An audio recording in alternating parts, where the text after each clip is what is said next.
程毅林更新还没开播，粉丝先打起来了。番位到底是谁的命根子？微博有条热评，点赞10几万，就6个字，又来了。烦不烦？说的是2京15日。就昨天4月20号，爱奇艺世界大会上首发预告，程毅演朱瞻基，林更新演捕快无定园，马伯庸的原著 IP， 张黎执导，阵容说实话挑不出毛病。但预告出来不到1小时，评论区已经不聊剧情了，全在吵谁排前面，又来了，烦不烦？你别说，这6个字精准的让人想鼓掌。因为这事儿从去年就开始吵了整整半年，到现在预告出来了还在吵。但今天我想聊的不只是程毅和林更新，他们俩其实挺无辜的。我想聊的是，为什么内娱每出一部双主剧，第一件事永远不是讨论剧本好不好，导演行不行，而是谁排前面这个问题。我打算一层一层包给你看行。先说第一层，你看到的表面上这件事非常简单。2京15日是双男主剧，程毅演太子朱瞻基，林更新演捕快。从原著来看，故事主线围绕朱瞻基15天内从南京赶回北京的生死逃亡，所以程毅的戏份权重应该是高于林更新的，官宣排序也确实是程毅在前。但问题来了，林更新的粉丝不干了，他们的逻辑是，林更新是谁？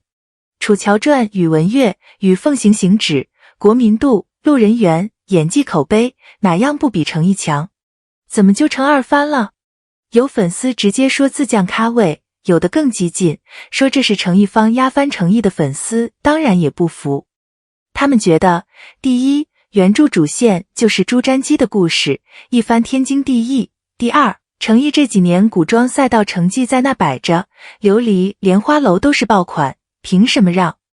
两边粉丝你来我往，从去年7月传出合作消息，吵到9月进组，吵到10月官宣，吵到今年2月还没消停。今年3月还有粉丝大 V 互相指责对方私翻。说实话，读到这些的时候，我有个很真实的感受，这些经历如果用来看书，马伯庸全套都读完了，但这只是你能看到的表面。热搜上吵的那些，评论区骂的那些，其实连这件事的皮都没碰到。好，第二层，媒体没告诉你的，或者说很少有人讲清楚的番位这个东西，它不是一个虚名。它是钱，我之前也以为番位就是个排名嘛，谁前谁后，面子问题。后来查了些资料才发现，远没那么简单。BBC 中文今年3月采访了一个不愿意透露姓名的影视产业工作者，他说得很直白，番位决定的不只是海报上名字的顺序，他直接挂钩3样东西：片酬、待遇、商务条款。说白了，一番的片酬就是比二番高，这是行规。一番的保姆车、休息间、住宿、餐饮标准都比二番高1级。更关键的是，一番在后续商务合作中的议价权完全不同。你拿了一番，品牌方看你是这部剧的第一主演，代言费是一个价，你是二番，那不好意思，打个折。所以粉丝为什么拼命？他们不全是为了面子，他们至少粉丝中比较理性的那部分是真的知道番位影响他们偶像实打实的商业利益。稍微跑个题，但这事儿跟今天聊的有关。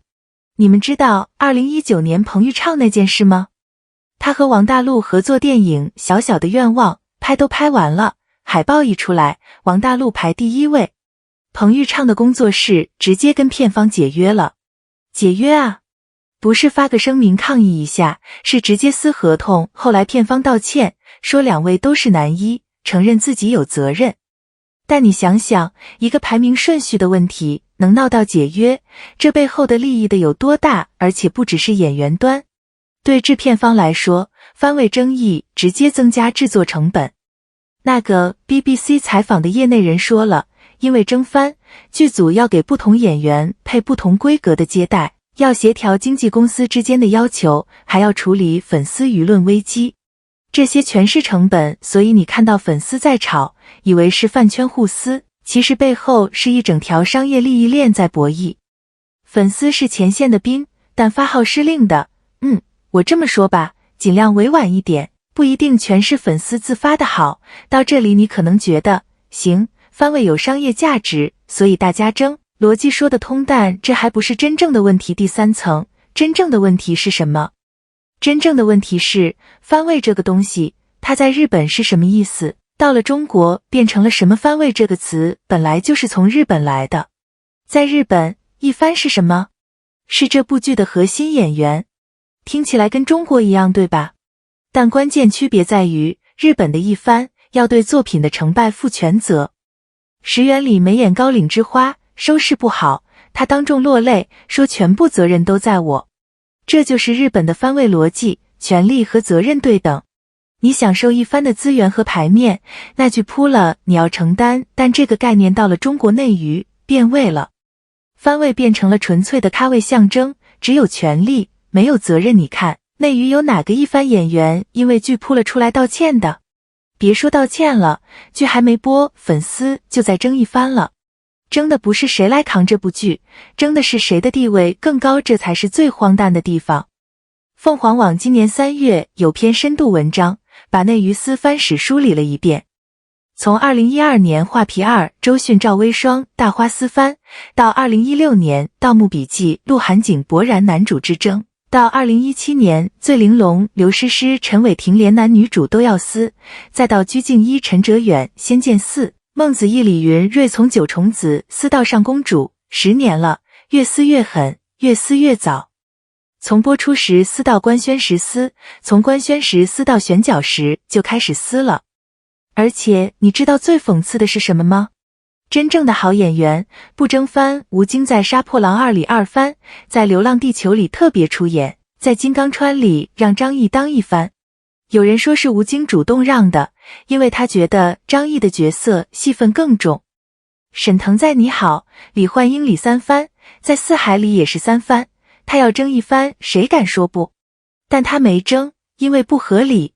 杨幂在《哈尔滨1944》里二番，直接发微博说番位该为角色让位。白鹿去年也说了，番位问题导致他很多想合作的演员最终合不上。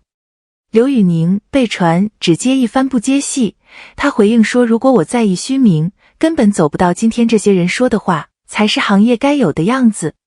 但问题是，当粉丝把番位当成偶像的命根子，当经纪公司把番位当成谈判筹码，当资本把番位当成定价工具，演员说什么有用吗？不对，等一下，我重新说得准确一点。不是没用，是演员的声音在整个番位机器里被压得很小。白鹿说完那番话，该争的还是在争。刘宇宁回应完，该传的谣还是在传，这就是真正的问题。番位已经不是演员的事了，它变成了一个自运转的利益机器，粉丝是燃料，经纪公司是引擎，资本是方向盘，演员只是这辆车上的乘客。好，说回程毅和林更新，其实客观的看这件事，两个人在两京15日里的排位完全合理。原著故事主线就是朱瞻基的15日逃亡，程毅演朱瞻基，一番合情合理。而林更新不单是演员，有报道指出他同时还参与了这部剧的监制工作。换句话说，林更新是以一种更高维度的身份参与这个项目的。二番，这根本不是什么酱咖，这是资源配置，而且你想想看，林更新要真觉得不合适，他不接就完了。他是缺戏拍的人吗？与凤行刚火完，资源一堆，他愿意来，说明他认可这个项目，认可这个角色，认可这个合作方式。这种事不需要粉丝替他操心，至于程毅那边也一样，他粉丝拼命维护一番位置，心情可以理解，但你闹太大了，反而给偶像添麻烦。程毅今年的处境不容易，之前赴山海市场反馈不够理想，他太需要一部扎实的作品来证明自己了。两京15日对他来说是从古偶跨向正剧的关键一步，从侠客仙尊转型帝王权谋，跨度非常大。这时候粉丝最该做的不是私番，是安安静静等作品说话啊。对了，我忘了，在说第4层之前，得先提一件大事，今年3月，广电总局正式出手了。3月13号，2026中国电视剧制作产业大会上，广电总局电视剧司司长冯胜勇明确说了，争番位的问题必须下决心解决。钟志协已经牵头制定了倡议，总原则是以演员真实姓名的姓氏笔画为序。同期，今年两会上，导演刘嘉诚、演员工会副会长张凯丽都提了相关建议。刘嘉诚说私番位严重扰乱创作环境，张凯丽建议制定影视产业演员署名管理办法，从制度层面解决。 BBC 中文、人民网、法制日报都做了深度跟进报道。可以说，这是番位问题第一次上升到国家层面的政策整治好，这就引出了第四层。这一切意味着什么？姓氏笔画排序这个方案，说实话，我第一反应是挺聪明的，因为他直接把争的空间给你堵死了。你姓什么就排第几，谁也别吵。但我想了一晚上，又觉得没那么简单。人民网3月24号发了一篇评论，说了一句很关键的话：按姓氏笔画排序能避免争抢，但令署名失去对角色重要性和艺术贡献度的必要体现。这句话点到了要害。如果一律按笔画排，那一番二番就完全没有意义了。对于那些确实是绝对大男主、大女主的作品，署名无法反映角色的核心地位，这对作品的宣传和观众的认知都会有影响。而且还有个更现实的问题，有网友担心，新规说排名前几位必须有新人演员，但这个新人谁来定义？会不会变成资本色自家新人的新通道？这部分我还没找到足够可靠的信源，所以只是个人推测，你们自己判断。但有一点我比较确定，光靠一个排序规则治不了根。为什么？因为番位之争的根源不是排序方式，而是番位和商业利益的深度绑定。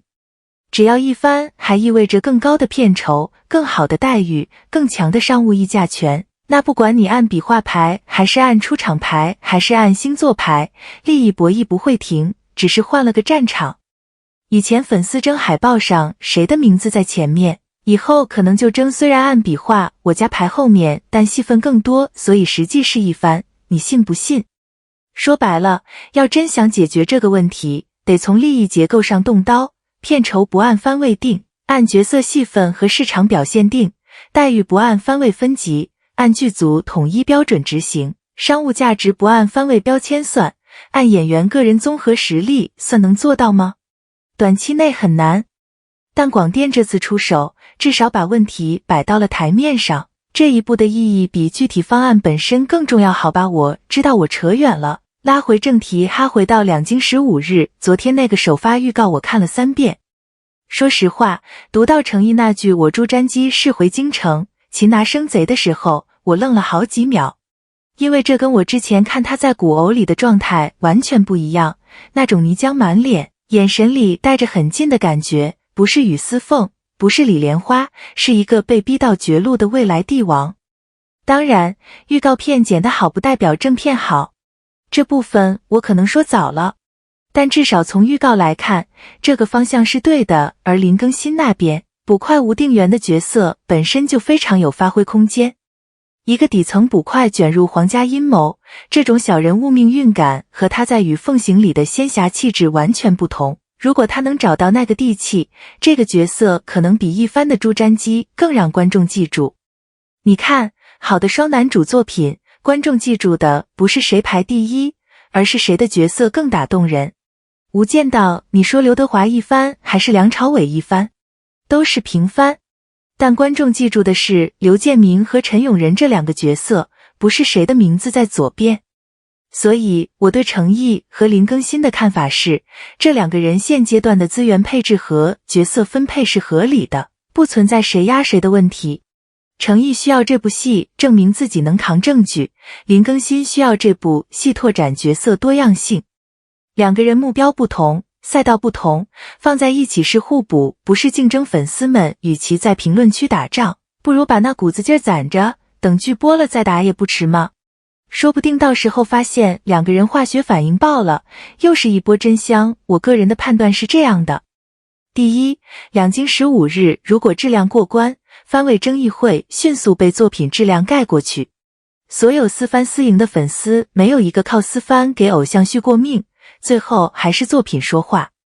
第二，广电总局的姓氏笔画新规短期内会降低私番的烈度，因为有了官方背书，制片方有理由拒绝经纪公司的过分要求。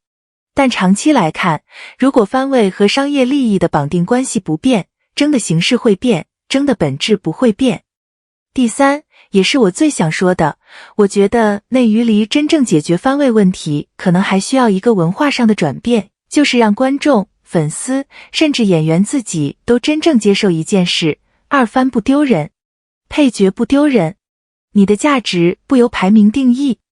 刘宇宁那句话说得好，哪怕演5番，该是我的荣誉，谁也拿不走，不该得的，演1番也留不住。这句话值得所有私番的粉丝抄100遍行了。今天这期聊了不少，从2京15日一个预告片，一路聊到了内娱10年的番位病。这个病能不能治？我倾向于觉得能好转，但很难根治。除非有一天，1番和2番的片酬差距不再那么大，待遇差距不再那么大，品牌方不再只看番位投广告，否则换了什么排序规则都是治标，但治标也是进步，总比不治强。我想问你们一个问题，如果有一天番位真的完全取消了，没有1番2番，所有演员平等署名，你们觉得内娱会变得更好，还是会出现新的问题？评论区聊聊。有想法的说想法，没想法的打个看完了也行，让我知道你撑到了最后。我们下期见。